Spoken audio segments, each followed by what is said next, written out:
Hello, my name is Katherine Troyer, and I'm one half of your Such a Nightmare duo. I'm joined by the other half of the duo, Anthony Tresca. Other half here. This is our Eerie, how do I segue, right? This is our Eerie Extras, which is essentially the place where we put all the stuff that we just can't fit anywhere else. And today, which is... I'm looking July 22, 2021. We're going to do one of our sort of, we just watched it, we want to share our thoughts. And the films that we're going to be looking at are, Anthony? Well, we're going to be taking a deep dive into Netflix's new trilogy, Fear Street. We're going to be talking about Fear Street, 1994, Fear Street, 1978, and Fear Street, 1666. Yay! Woo! So I watched the films when they released, so every week, right? And you, for this episode, actually binged them. And watched them kind of all together in a couple of days. I watched them over the course of 2 or 3 days. So not binge in the sense of I just sat down on my couch for 9 hours. Yeah, that would have been a lot. Particularly with the last film. Spoiler, not our favorite. But I think it's interesting. I really like it when we kind of watch them differently because it does affect things, right? Like how you watch something, whether you space it out or watch it all crammed together, really does, I think, make a difference in how you see it overall. And in fact, I think that's where we need to begin, right? Is kind of by talking about it as this larger creature before we sort of dismantle it and talk about the individual films. Yeah, this larger creature being Fear Street broadly, as created by R.L. Stine, and then the adaptation process, what the adaptation ultimately looked like, and then our granular reactions to the adaptation that we have been presented. Yes. So, I love R.L. Stine. So, did you read much of him as a kid? I did. I did read quite a bit of R.L. Stine. R.L. Stine was, I guess, kind of my Stephen King.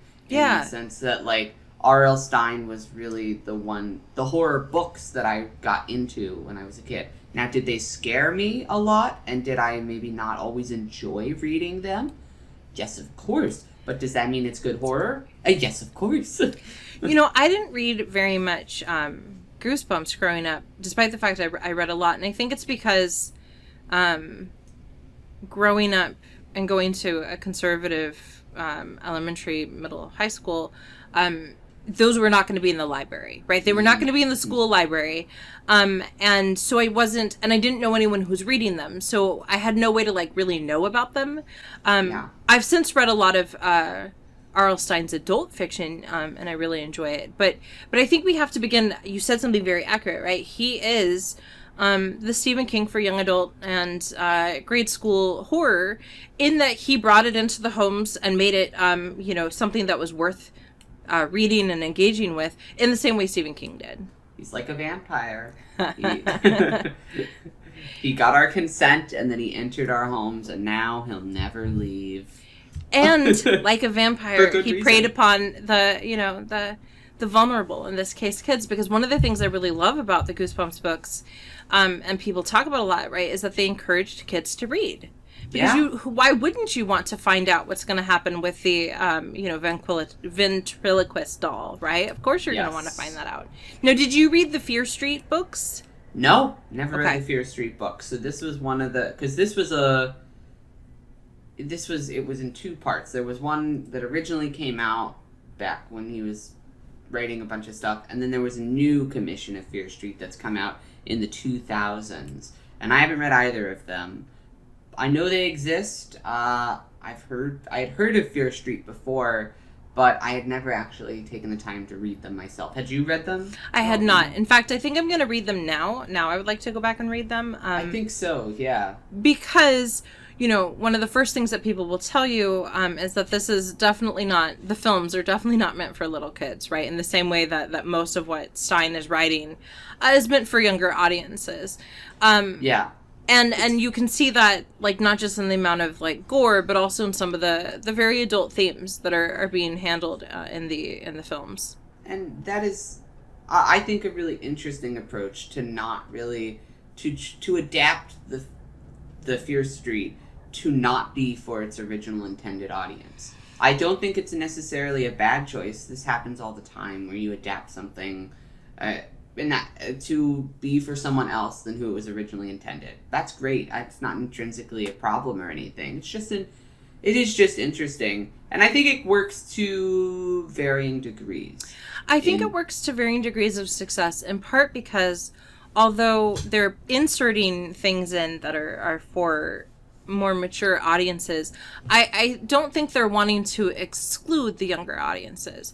Right. And that's fine, but that does kind of create a confusion of audience, right? And this is actually something that we see a lot in all of the reboots of like Punky Brewster and the Boy Meets World, which is now Girl Meets World, and Fuller House, and all of these nostalgic reboots, that it's like we're making it for the people who remember these when they were kids, who are now adults, but we're going to still keep it as though the audience is for kids.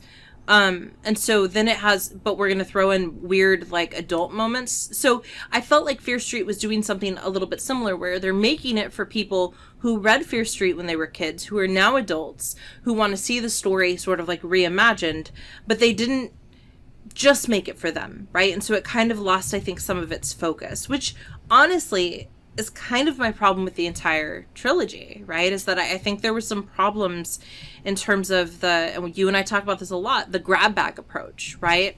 Where you just kind of like, I don't want to limit what we're doing. I want to make it as accessible to everyone, or I want to make it as whatever to everyone. So reach on in, and whatever you pull out, that's just as viable as anything else you might pull out from the bag. And that's not an effective method for horror, always. No, not, I mean, our fears are usually rather, they can either be very broad or very specific. Everyone's fear is different, but good sources of horror are usually very specific. And unfortunately for this trilogy, a large problem is that the source of horror is just like so. What would you define as the source of horror? I think I would probably define. It's tricky. I'm like, I want to initially am leaning towards some source of horror being at the systemic level of like dualism at the root of this rivalry between these two towns, the sunny side, shady side versus Sunnyvale, and saying that the source of horror is that blind kind of animosity that is factored up and produced and sustained through capitalism and this strict hierarchical relationship. That's what in my heart I would like to attribute and say that is the source of horror that the filmmakers kind of care about. But it's really not. That's kind of just an element in the background. And that's an element from R.L. Stine's original books that is not the filmmakers' that's not their invention. That's just something that is carried over. And instead, I guess the source of horror that we're really supposed to be left with is just like sometimes bad individuals do bad things and that causes bad stuff for the whole town. Yeah. It's just like sometimes people are bad. So, or I think that there's the one that's a little between those two, right? Because the one you offered is really sophisticated. That like sometimes people are bad as the really simple one. I think that there's something that's a little bit in the middle that is villains, or who we see as villains may actually be victims, right? Or something like that. But that's not. And that's carried through, right? That is definitely carried through because we realize that, like, all the killers didn't actually want to be killers. Sarah Fear wasn't she actually was just being gaslit. Exactly. That Shadyville, all of these like bad seeds are not actually bad seeds. They're victims again, and this takes us back to the systemic issues. But I'm not sure that's the most creative source of horror, particularly I feel like in 2021. And so there were things that were supposed to be twists, right, and turns as a result, that didn't really feel so much like twists and turns, and felt a lot more like expected things, right? So for example, knowing that Sarah Fear at the end was being gaslit, right? But taking 2.5 movies, right? So taking 6 or like 5 to 6 hours to make us think that she was the bad guy, right? Yeah. And then be like, just kidding, like that was way too long to be giving us this twist, and quite a bit too obvious. Yes. This whole the new-ish element that gets introduced here, and what the central relationship is in the film, the main plot that we're following throughout all 3 of these trilogies is that central queer relationship between Dina and Sam, which it has the potential to be rather interesting, although it does mean that you're not exactly surprised by a lot of the twists when it's like, what? The witch isn't bad? This queer female witch is the victim in this horror trilogy about empowering queer women? I never would have guessed. Yeah, it's really hard to be surprised by that, by that lack of twist. Just as it's difficult to be surprised by the fact that it's Nick Good and Descendants, and they do a really good job actually of dropping foreshadowing. I think, in 78, right, we see that like young Nick is not admitting that there's something wrong, right, a curse. Nick, he does initially because he's had the conversations with his dad, but then by the end he realizes it's better to keep the curse locked. So they planted it. Yes, but again, it's not really surprising that the patriarchy, because it's passed down from the oldest son to oldest son, right? That the patriarchy is the problem, right? At the end of the day. And I'm not saying that I'm all for films where the patriarchy is the problem, right? And I'm all for films that are about queer and female empowerment. But if you're going to do those things, then you should know that like it's not really going to come as a twist if you're going to reveal that at the end of the day, it's the patriarchy that's the problem, and it's the, marginalized who have been vilified, right? That especially, again, when you're setting that up in the beginning. And I think we need to talk about what is arguably, for both you and I, one of the biggest issues, and that is, like you said, the continuing thread through all of this is the story of Dina and Sam, which is the most boring it's the weakest story part of them all.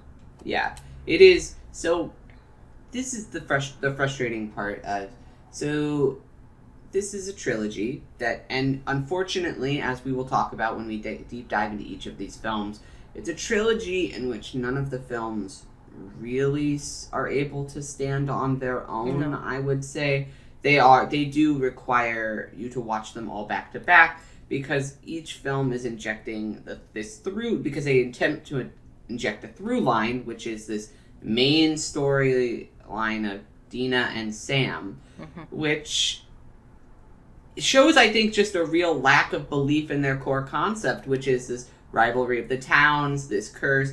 I'm like, where is all of this stuff in? I mean, it's in the main plot. I can't deny that Sam is certainly affected by the witch. I do remember that. Yeah. However, their relationship is over even any of those extraterrestrial things, any of these spooky kind of things that are happening. That is what we're following.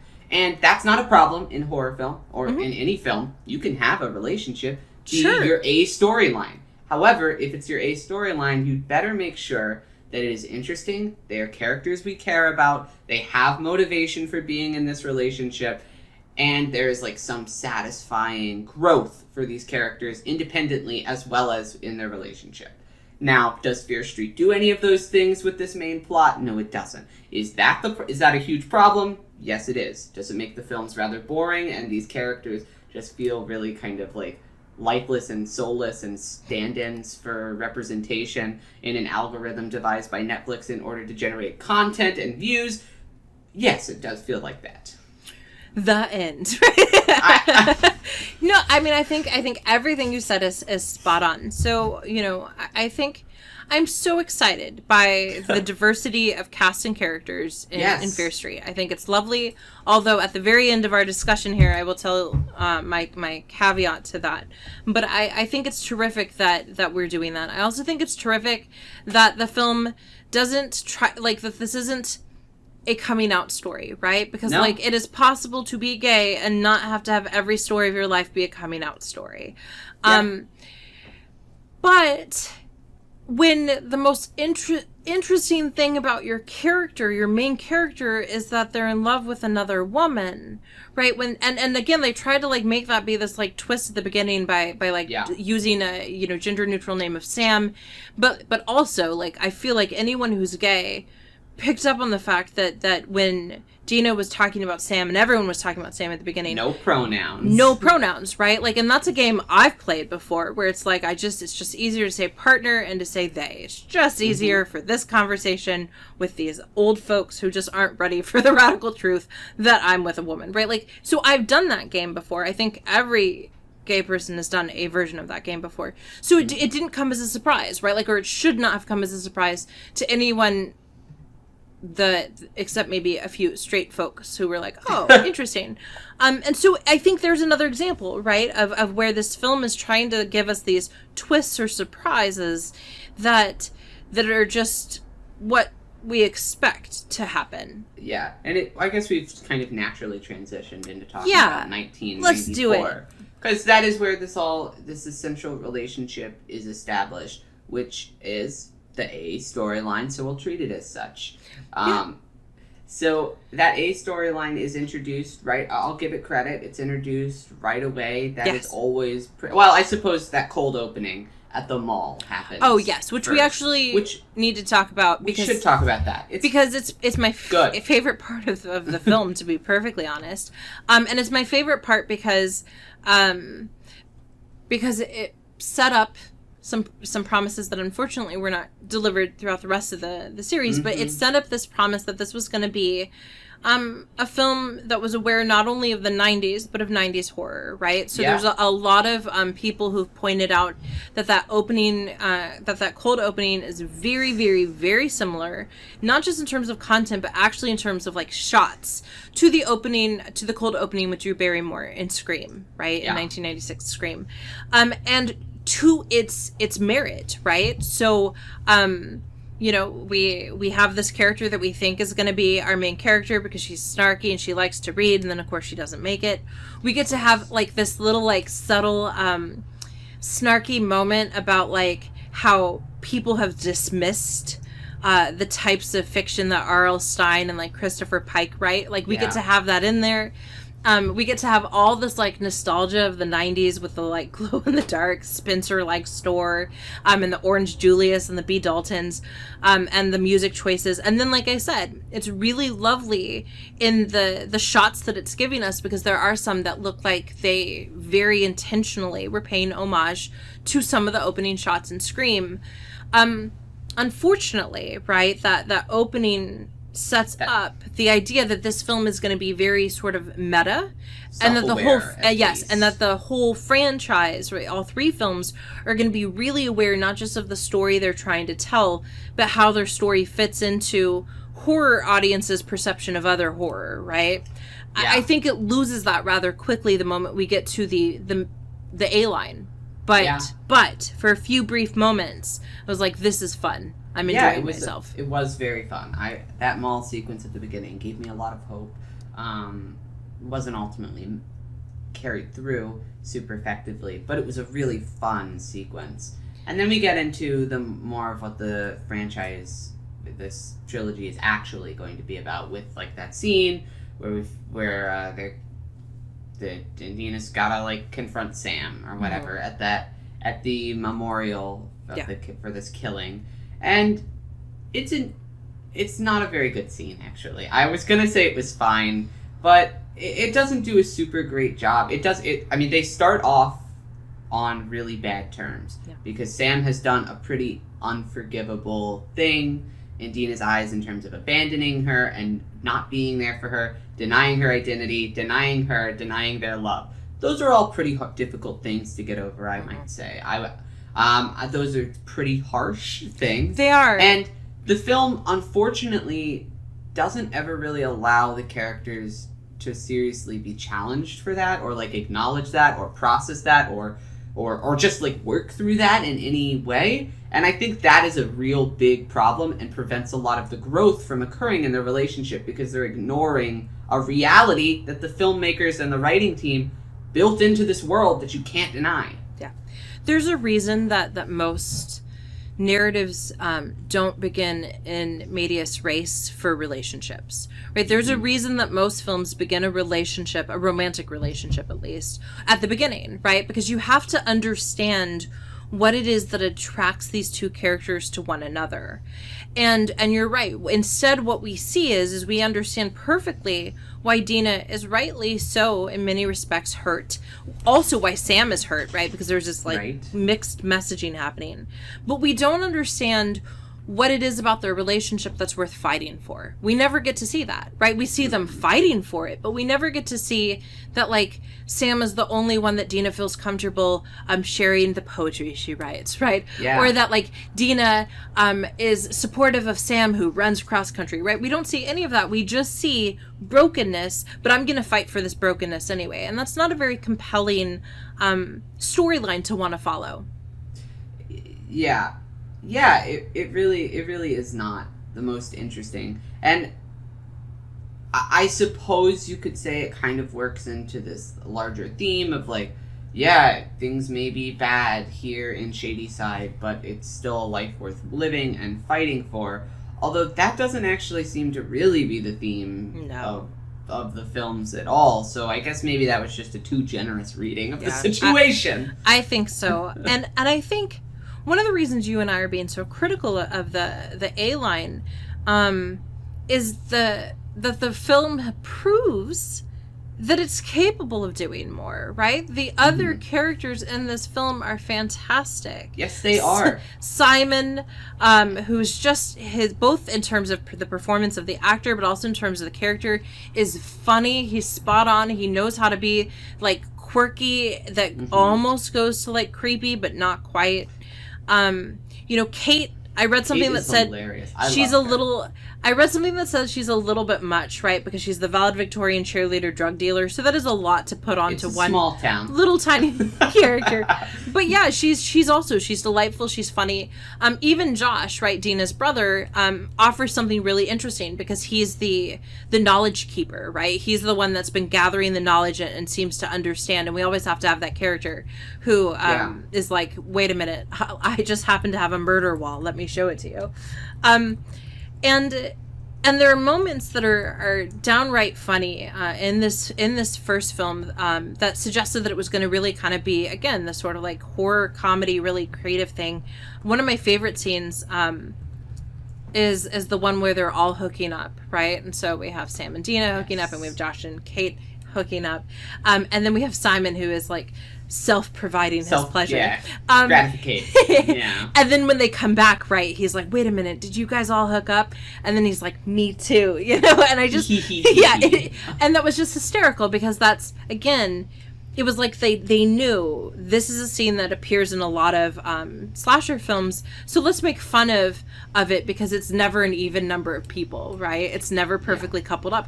And so I thought that the film would kind of continue offering these really clever, cognizant, or sort of self-aware moments, but it couldn't anytime it was going to go back to the Dina and Sam plot. Yeah, because it was spending so much time just trying to get us to forget all the bad things that have happened, because they use the momentum of what is the B storyline, essentially, which is the killers and all the craziness that's happening in the town, to justify the rekindling of the relationship from the A storyline, which I guess it technically works, but it's just so lazy because it just essentially boils down to, like, we're here right now, so we might as well work together, and we might as well get back together because we're gonna die. Which, I mean, I guess, sure, I have not personally been in a situation in which I have a witch's curse and, like, I'm being hunted by a bunch of spooky killers. So and you have your significant other who you've recently broken up with. Right. So, yeah, that's a lot of... I can't speak to the specifics of the situation. However, I can say as an audience member, it is not the most compelling relationship to buy into if they're only together just kind of cuz. And, you know, actually, the film Speed with Keanu Reeves and Sandra Bullock, there we go, it actually talks about that premise, right? Like, it talks about the fact that, like, in, I forget, there's the line that says, like, you know, in stressful situations, couples that get together have, like, a 90% chance of breaking up. And by Speed 2, which did not feature Keanu Reeves, they had to build that in. They had to be like, well, yeah, the relationship ended not long after we realized that the only thing we had in common is that we had been on a bus without brakes for a couple hours, right? Yep. Like, and I feel that you're right, that there's very much that happening. There are a couple other really lovely things about 94 that make it, despite the things I've said, my favorite of the three. And that is that we have some really lovely kill scenes. Yes.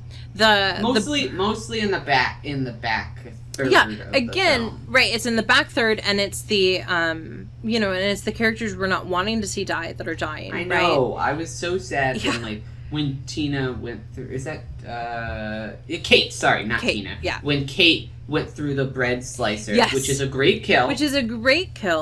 Yeah, I was so devastated about that. I was, you know, even the axe scene to Simon's head, right, which you kind of knew he was probably going to be expendable just based on, like, the formula, but still it was disappointing.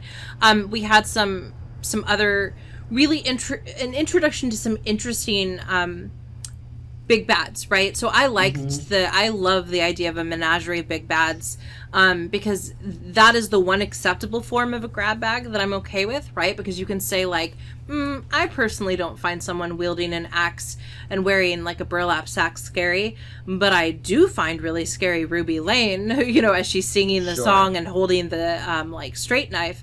Like, that I find disturbing. So I thought that was great, the introduction of all these different, potential or previous monsters. Yeah, I really liked the multiple monsters too. Not only because they, like, made for some really fun situations for the characters to be in, and it just raised the stakes quite a bit by having several instead of just one killer chasing after them. But I also thought it worked really well. This was one place that I thought did work rather well by having these different killers who are out of time and coming to present day, 1994, which is silly to say present day, but it's present for the characters in the film. But they're coming to that present day really just dives into the cyclical nature of what's happening in the town. And I think using the multiple killers shows that, like, these are not people, this is not unique to you. This is a situation that happens over and over again.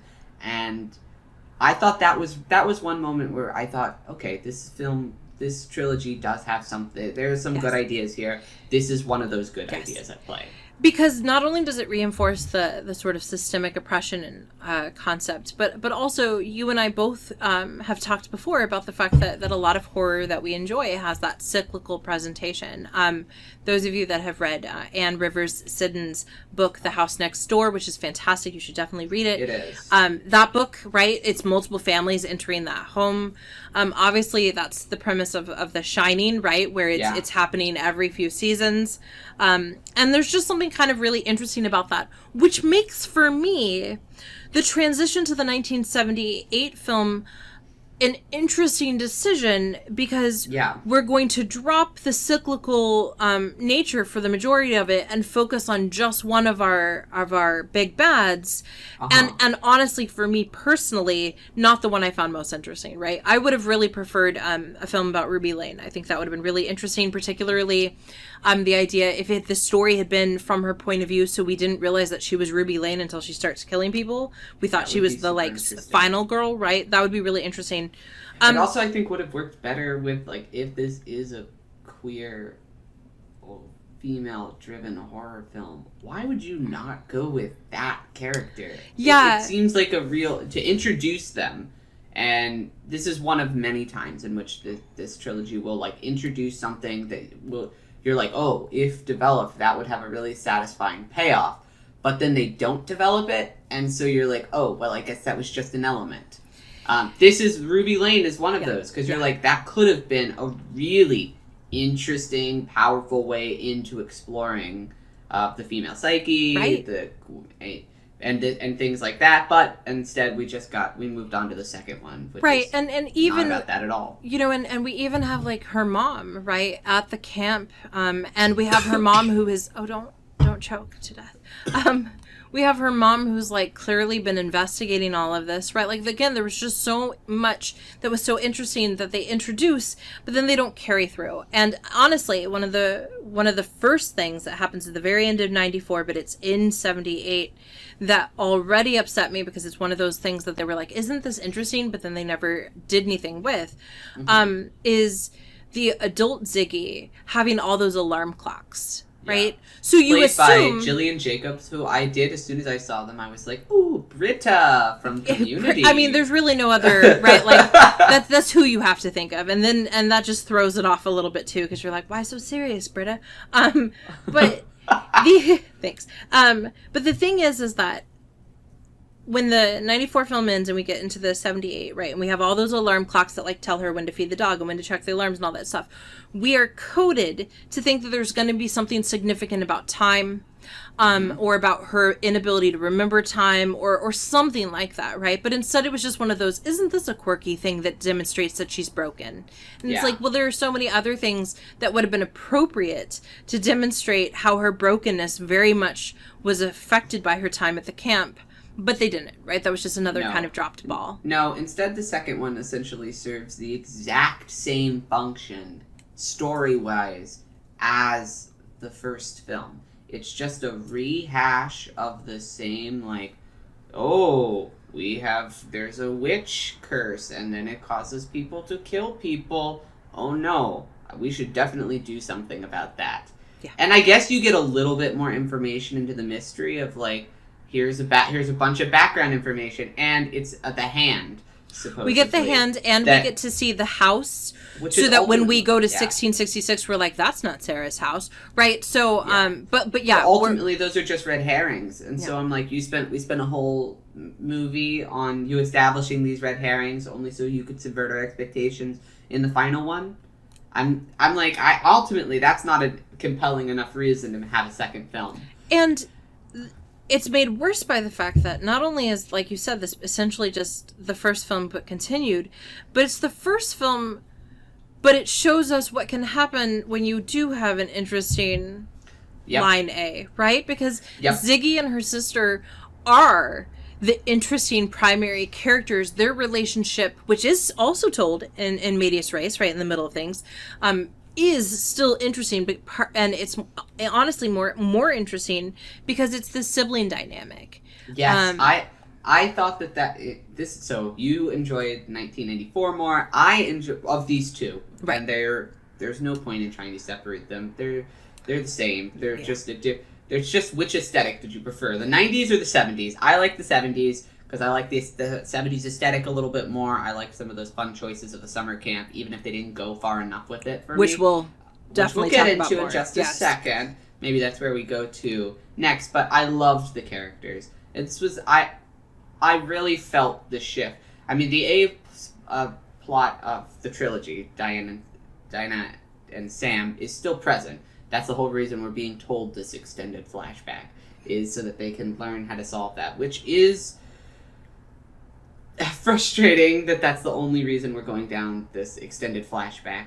And it's a frustration I feel about the final one in this trilogy as well. But the characters are at least really fun this time. You've got the two sisters, you've got Alice, you've got Tommy is fun before he goes into the killer. Alice's boyfriend is a trip. Some of the little kids are very funny. And even Nick Good, right? Even I Nick really Good liked, is interesting. I thought the actor did a really good job. I thought they did a really good job of the character, and setting him up as someone that, we may not be surprised by his betrayal, but we certainly feel his betrayal, right? Yeah. Which again, we're going back to the most interesting characters are supposedly main two, because I feel more for our villain, right, than I ever do for our primary leads. But you're absolutely correct. The characters are much more interesting. They're much more developed. I think for me, I think just the at the core is all of these characters. I understood why they continue interacting with each other outside of what is presently happening. Yes, in the moment we're watching them on screen. I'll give the first 1994. I understand why they stay together based on what's happening on the screen. Right, sure. But if you take away that, I think what the mark of a good character is, and if they'll have a good dynamic, is they would probably stay together regardless. Right. And this one, I'm like, yeah, I believe it. Because the romance that we get, which is really the Nick and Ziggy, right? Because Thomas and Cindy are already sort of together. But the Nick and Ziggy, we understand explicitly what draws them to each other, right? Yeah. And it makes perfect sense. And I would have rather watched them try to be together and then not be able to be, because Nick's keeping up the tradition of witchcraft. Of course. Then as one does. As one does. For me, though, despite the interestingness of the characters, so there was one thing I made the mistake. I try not to do this, but I did, of looking on IMDb before I had finished the film, because I was trying to figure out who a particular actress was, and then I realized I didn't know her at all. But I saw that it was young Ziggy, and then Jillian Jacobs was listed as old Ziggy. So I had it spoiled for me. Did you know? Was it a surprise that the older person telling the story was Ziggy? Was that as much of a surprise for you as it apparently was for the characters, who were like, wait a minute? No. Wait, I didn't realize that was supposed to be a surprise. Well, I didn't either, but apparently, but the characters like gasped and they're like, wait a minute. Wait a minute. And I was like, what? So I didn't know if I think that's another moment of something that seems pretty obvious when you think about it. Didn't they have the same last name as the character? No, they thought that it was... What it was is they thought it was Cindy that had survived and not Ziggy. Right, and not Ziggy, not the other yes. one. That makes sense. So my question is, was that a surprise to you that it wasn't Cindy who survived? No. Okay. No, it seemed pretty clear that it was Ziggy. Again, I don't know. Again, because for me, right, that twist doesn't match the clear narrative this film is communicating, right? Which is that it's the oddballs that survive, right? It's the oddballs that have to fight to live. It's the ones who don't cleanly fall exactly. and conform to either all good or all bad, like the towns try to make it. And that is... Go ahead. No, I was gonna say, which I think leads me to my problem with the camp issue, right? Because this film is allowing us to think about the fact that, like, it's the people who don't fit in best that are perhaps going to survive, right? It's the people that are willing to buck the system, right? That sort of thing. And that would have been so interesting to develop further. So this is set at camp, right? Which is a fantastic location, a fantastic thing. There's a reason we have tons of horror at camps. But I felt like, again, this was another thing that they offered, but they didn't deliver on, right? So they introduced that we're going to have this night of terror that's going to be during the Color War, but we never see the Color War at all. That would have been a really interesting activity. If the entire movie had happened in real time, right? So that the 2 hours were the 2 hours of the Color War, right? And we were just seeing it, that would have been so fascinating to me. Or anything, right? If we had seen them having to use some of their skills at camp to survive, right? Like, but it was just like, oh, this just happens to be at camp because we need it to be out in the woods so that you can stumble upon the hanging tree, right? Yeah, and that really is all it is. It's just which is the frustrating part, is they don't really use their location or any of the specifics about that location to further any of the story. Yes. This really could have taken place at the same at a school. It could have taken place at a community park. There was no reason other than that they just were at summer camp, that this film had to take place at summer camp. Which allows us, or prevents us from experiencing camp as well, right? So, and you brought this point up and I was like, mind blown. So, talk about the other version of camp that this film really deserved to be playing with. Yeah, so camp atmospheres are bizarre places. They are extravagant, extreme, strange places. Camp is campy. And the strangest part about this film for me watching it was that it seemed kind of like adverse to camp, really leaning into like the weirder elements of camp. It really showed us this like sanitized version of what a summer camp looks like, which doesn't make any sense given what we know about this location in the town. I guess maybe if the Sunnyvalers are going to this camp, maybe that's why. Yeah, it makes no sense though that there would be a camp that is for both groups of kids. First off, now that is the other part of it, where right? so what we needed is for this camp to feel like this really weird moment in space, right? This like very liminal, ephemeral thing that didn't make sense, and everyone was like, "Why does this doesn't make sense?" And why do we keep sending our children back to a place where they're pitted against their rivals? Exactly, and there is this weird moment where they again start to set it up and fail to deliver it, and it's in the opening moments of the film where we realize that like at this camp they've gone a little Lord of the Flies and they are burning someone, right? That they are torturing someone, and they're getting away with it in a way that you can only get away with things if you don't have any adult supervision. Of course. But again, they drop that so quickly, right? That instead of embracing it and saying this is what this film's going to be about, they just kind of it just fades into the background like almost everything does ultimately in these films, and I think that for me that just made this film very boring, right? Despite the fact the characters were interesting, nothing else about this film was interesting because it was just a straight traditional 1970s style camp slasher film. Right, at the end of the day, it didn't really offer us anything that we haven't seen 1,000 times before. And that's okay if it had fun with it, but it didn't have fun with it either. No, it didn't have fun with it, and we also lost one of the few things that the like 70s and 80s, particularly like 80s camp horror gave us, and that was interesting kills. So this film made... Oh, God, yeah. That's right. This film made a decision, and I respect it, but I also question it, to not show us on screen the death of any of the children. Hey, fantastic decision. I'm 100% okay with that. However, when the majority of people being killed are children, that means you're having almost no death scenes on screen. So we're losing the Kevin Bacon death scene of Friday the 13th, right? We're losing like the super intense death scenes of Sleepaway Camp, and it's instead basically a slasherless slasher. It is. The only two slashings that happen, which are very brutal, admittedly, are the like when the big bags descend upon both Ziggy and Cindy and are just like hacking them to pieces, right? But again, that's not interesting enough to carry me through and to make me be excited for 1666. Yeah, and 1666 was, in my opinion, the weakest of the trilogy. Too. And I think, honestly, there's not a lot to be said about it outside of the initial. This film could have been a 2-minute flashback on the whole. The first hour, anyway. The entire sequence in 1666 felt, for the story that this trilogy was supposed to be telling, almost unnecessary.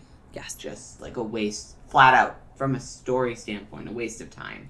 We could have easily been told that it wasn't Sarah Fier, and it was actually the Goods in a single flashback, because they had already hinted this so much. Everything had already been set up. But instead, we go down this hour-long, kind of dull look at a sanitized version of what a Puritan-type culture looked like. And because the film the trilogy does do a good job of foreshadowing, by the time we get to the end, nothing about it should have been the twist. So at the very beginning, we see how prominent the Good family is at the in 1994, because we have signs for all their businesses up. We know they're the mayor and the police officer, right? The sheriff. And then in the second one, we see that Nick is being kind of shady about what he isn't communicating about the curse. And we also see that the house that is being described as the witch's house is a very specific house. In the third one, we see that's not her house. That's not Sarah's house. It's clearly the Goods' house. So that by the time we get to that, there shouldn't have been anyone who was really surprised, because the film set it up so perfectly. So if you're going to provide foreshadowing, you don't need to spend an hour revealing this, like, twist, right? And I think there's a lot of ways in which the 1666 film just feels like an outlier. So 94 and 78 make really sort of pained efforts to feel pretty historically not accurate, and like they're not biopics, but you know, they're using the music of the time and the costuming of the time, and they're kind of creating narratives that fit. Like camps were a big thing in the 70s, right? You know, hanging out in the mall was a big thing in the 90s, and 1666 sort of loses its effort to have this sort of like historically accurate, not like, or like faithful to the spirit of 1666. I don't know how to describe it, but it clearly is just like, well, we found some costumes that are pilgrimy. Yeah, it kind of felt like a Middleton version of it was like a high school production of The Crucible. It really was. Totally passable in its attempt to represent the time, although you didn't really gain anything from having seen it. And the moment that you start thinking deeper, you're like, actually, that's not what 1666 would have been like at all. Which, again, you don't go into these films expecting historical accuracy. No, of course not. But if you're going to set up this idea and say, audience, we're going to give you a really sort of like authentic feeling 94 and an authentic feeling 78. But then in 66, we're going to go ahead and have, you know, orgies in the woods and all the women can read.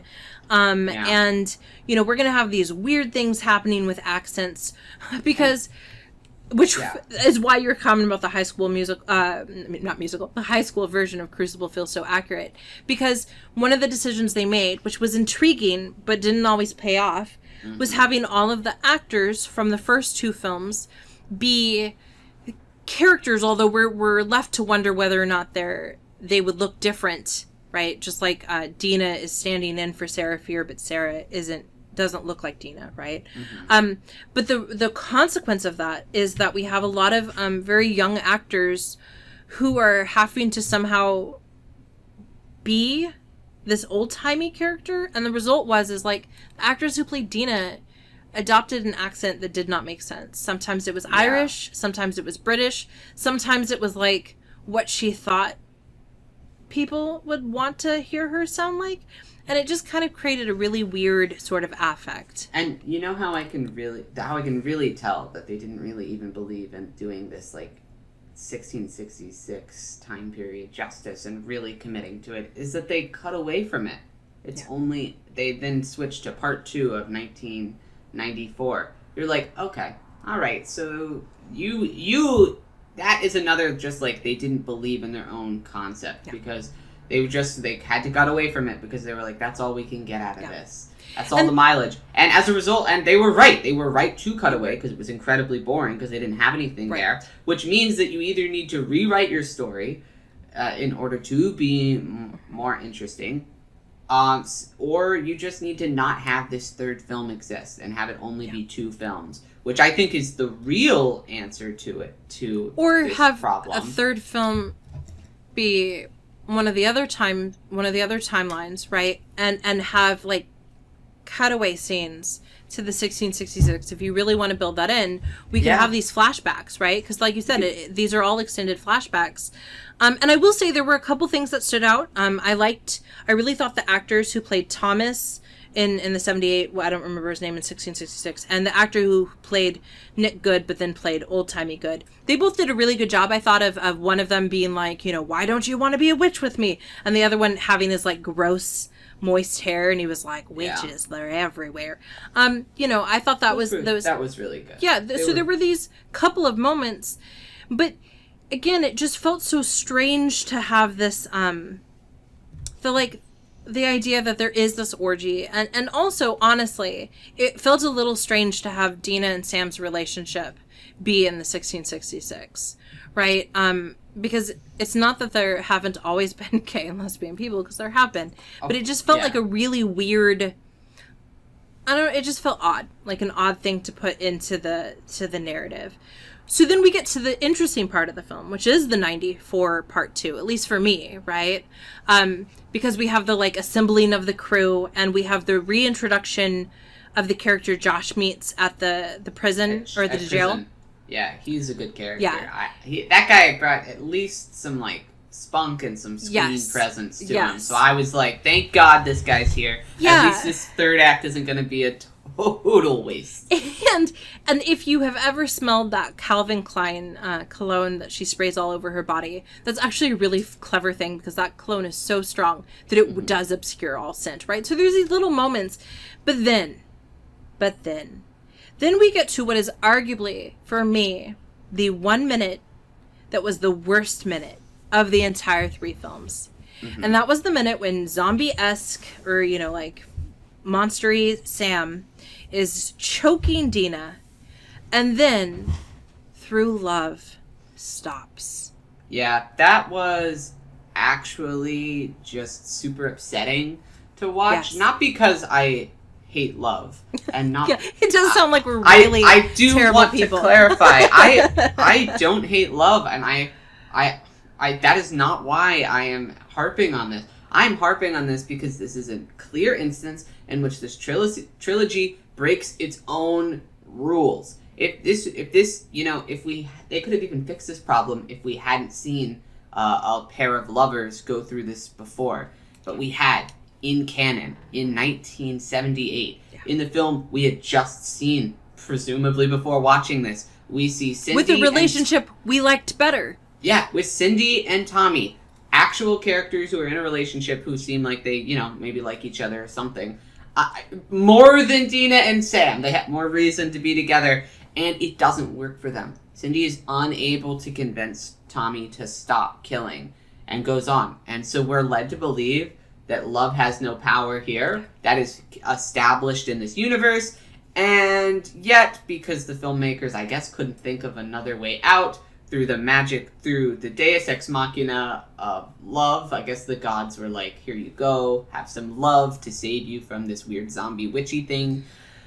And you know what? It just doesn't work. That's unsatisfying. That is a cop-out, and that just...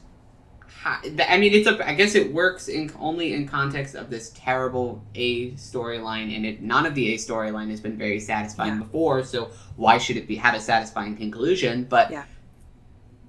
and to be honest, the idea that, you know, Nick dies at the hand of Sarah Fear, and so Dina doesn't have to do what is required of most final girls, right, which is to take action, right, and to do something that will change you forever. I just felt like the ending got a little soft, emotionally, and a little, you know, saccharine in a way that they had been trying to do away with throughout much of the rest of the films, and until this very end. And so it kind of left you, or me and you, with this sort of like bitter taste in our mouth, which is ironic because I just used the word saccharine, but you know, it was like this, it just didn't taste right.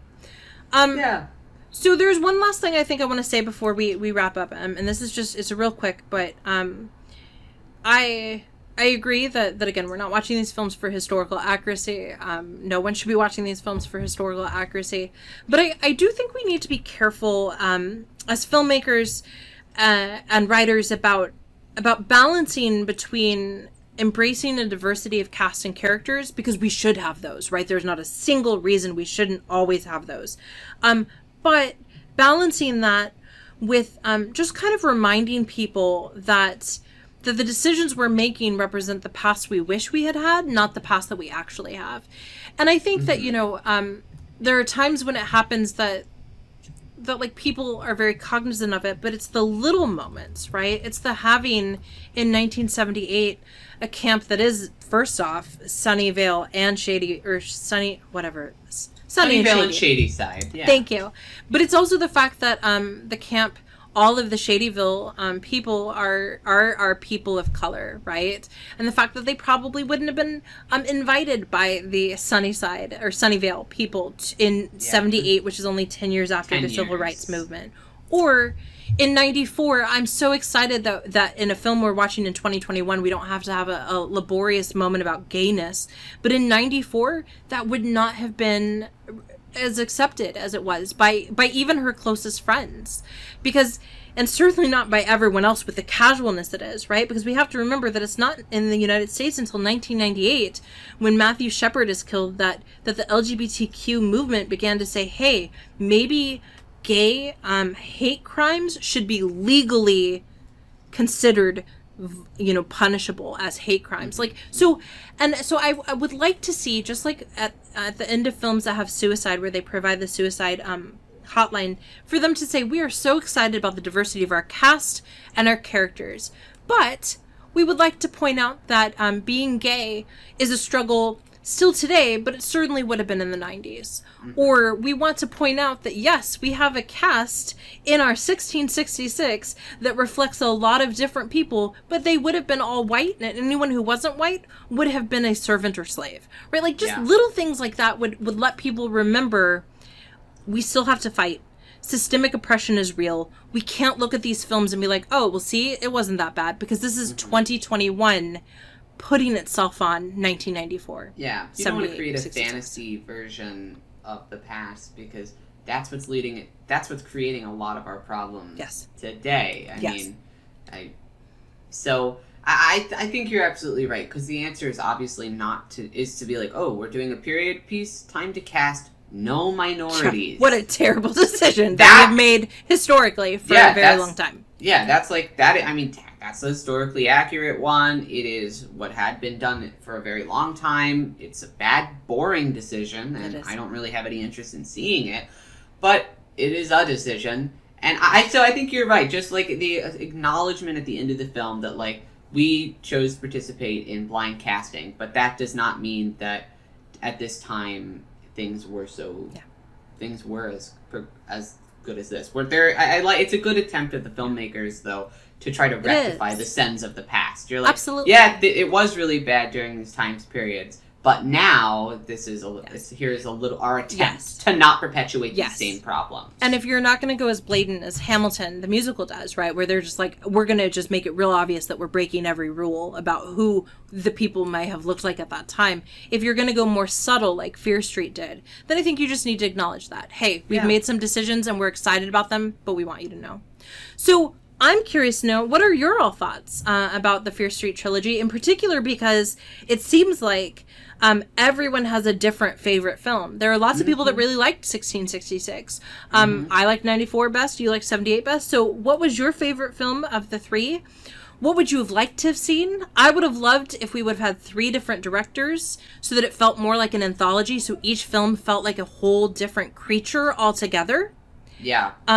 With different aesthetic, as well as a different plot line, as well as like all of it. I think I would have liked it more. I think I would have liked this better as a true anthology, like you're saying, as well. Just with even totally new casts of characters, too. You don't need to... The storyline that is happening, it can happen at any point. You could focus on any of these points in time. That's what's so interesting about this universe and the cyclical nature of it. And yet, they tried to just streamline and serialize it, which is...